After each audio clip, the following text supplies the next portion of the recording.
Of the very few in Washington that I could look anybody straight in the eye and say, I trust Mike Lee. Mike, welcome to the program. Thank you very much, Glenn. First time we ever spoke, you were running, and you were weren't you on the road someplace, right, when I called? Yes, I was driving to a campaign event just going through Provo Canyon in Utah.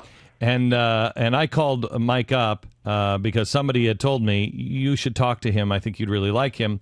And I'm very skeptical on every politician. You remember the first question I asked you? You asked whether I'm concerned about the welfare of my soul. Fantastic question, by the way. What did you think because you knew who I was, right? Sure, yeah. Of course. Everyone knows who you are. When I asked you that question, what went through your head? Well, immediately I thought that was not the question I expected to get from a radio and television news personality. Right. But I nevertheless understood why it was important to you to ask the question, because so many politicians lose their souls. They lose their souls because they're not concerned about the welfare of their soul on an eternal basis. They don't think that through. It made sense to me that you'd ask it. Yeah, you're going into the den of iniquity. Mike, is this true? A week from Friday, the United States government is out of money again. That's correct. Instead of passing budgets as we're required to do under the Budget Control Act of 1973, we've been operating under a series of short-term continuing resolutions. And we're running up against the deadline of our current continuing resolution. Okay, so wait a minute. So this is not the debt ceiling. This is just we don't have a budget. Correct. We don't. How do you run a business, a government, anything without a budget? How does that? Well, you shouldn't. You shouldn't. And that's why Congress has required itself by statute to pass a budget each year. But it doesn't do it. And when it doesn't do it, the procedure is to adopt what's called a continuing resolution, which says we will just extend what we spent last year at last year's levels with the following minor adjustments. And so it's a way of punting. But we've been punting now for several years, and it's created a problem. This is part of why we're $15 trillion in debt. And I'm sure, Mike, this is one of the reasons you wrote your book, which is it's terrific, The Freedom Agenda, which talks about the necessity for a balanced budget amendment. Is that even possible? Is it you talk about it in the book, but can it happen in reality? It's absolutely possible because the American people are demanding it. According to a source no more conservative than CNN, 75% of the American people want a balanced budget amendment. And this is why I wrote my book. I wanted to explain to the American people and give them the tools that they'll need to explain to their friends, their family members, their neighbors why it is that we need this and why it is that Congress. So give me the thumbnail. I'll play the typical neighbor who's not really paying all that attention and has kind of been, went through the public school system where I'm indoctrinated. I'm damn near a Marxist now. Great. Okay. Well, we would start then with the principle that whenever government acts, it interferes with our own individual freedom. It protects. Look, you guys you just want to shut down the government. You want to go back to, the founding fathers. They didn't see all these things coming. They didn't understand terrorism. There are people that are hungry. There are no jobs that are out there. How can you possibly even think that you could cut the budget? Well, actually, the Founding Fathers did understand this, and this is the whole reason why I wrote the Freedom Agenda. They understood this very thing. They understood that when you consolidate power in a national government and you place no restrictions on that government's power, inevitably that results in a form of tyranny. Inevitably, even if it's tyranny by degrees, the freedom of the people is squelched. So what are you going to do? You want to cut all these things and put the corporations in charge, put these private corporations that are completely out of control and corrupt? Let children starve? No, we put the American people back in charge. But more than anything But the American people are slaves to these giant global corporations.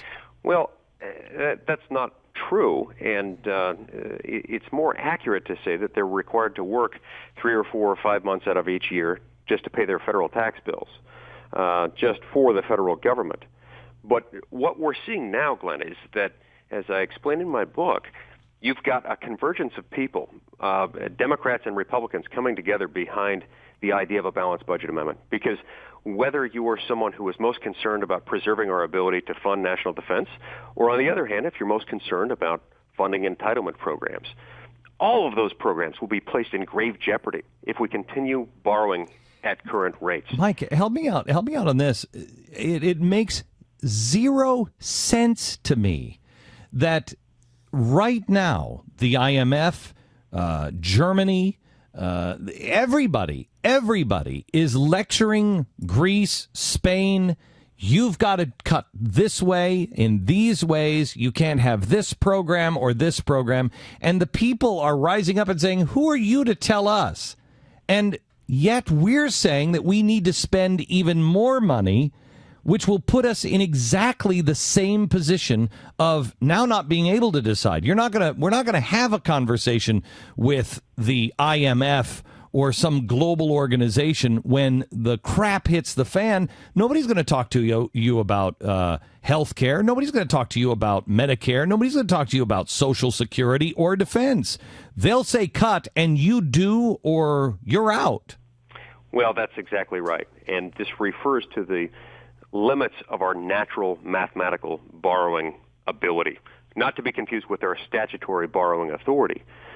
There will come a point within the next few years when we will no longer be able to borrow through the federal government, at least not at rates of $1.5 trillion a year or more, without paying astronomically high interest rates, which will end up forcing us to make immediate, painful, draconian cuts to everything, every federal program, from defense to entitlements. If we do this the methodical way, the way I advocate and outline in my book, we can make the necessary cuts, but we can do them over time. We can do them gradually so that they don't have to cause unnecessary pain, unnecessary problems for everything from defense to entitlements. You want to get serious about the budget. You really want to understand where to go, and you want to listen to somebody that you can trust. Mike Lee. The name of the book is The Freedom Agenda, Why a Balanced Budget Amendment is Necessary to Restore Constitutional Government. Senator Mike Lee, The Freedom Agenda. One quick, maybe two quick political questions. Mike, feel free not to answer this. What do you think of the current crop of GOP candidates? You know, I haven't yet made up my mind, Glenn. I will start with my reaction that any of these people would be so much better than our current president. I'd be thrilled to have any one of them in the White House instead Ron Paul? Ron Paul? Obama. Hang on. Ron Paul? Including him. Okay. And I think so, too. Excuse me? I agree with you on that one, but yeah. I'm concerned about his foreign policy. Yes, I disagree with certain aspects of his foreign policy, particularly his recent statement expressing a lack of concern for what would happen if we had to confront a nuclear Iran. I couldn't disagree with him more that that's none of our business. Nuclear Iran is an existential threat to America. You know, I just had a guy on the TV show last night who is a spy. He's been a spy for a long time in Iran. He has been there. He's been around Ahmadinejad. He knows all the players, et cetera, et cetera. He is so concerned that an EMP is coming our way. He said there's, without a doubt, an EMP will be launched against the United States because he said it'll kill so many people, and it's the cheapest way to knock the United States completely out. I hope he's wrong in that prediction. I hope so, fear that too. he could be right, because so much of what we do, everything we do, requires the use of equipment that would be severely damaged, even destroyed in most instances. Yeah, I mean, tractors wouldn't work.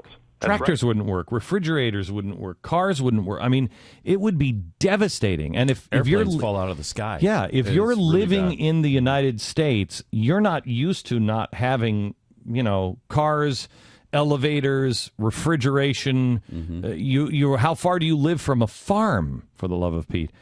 Where the rest of the world, the third world, the people that we would be, fighting against, That's not that far. They can stop doing that.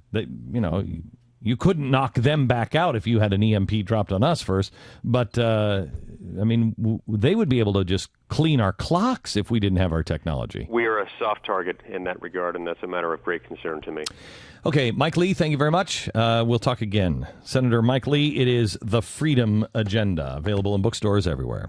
GBTV. The truth lives here.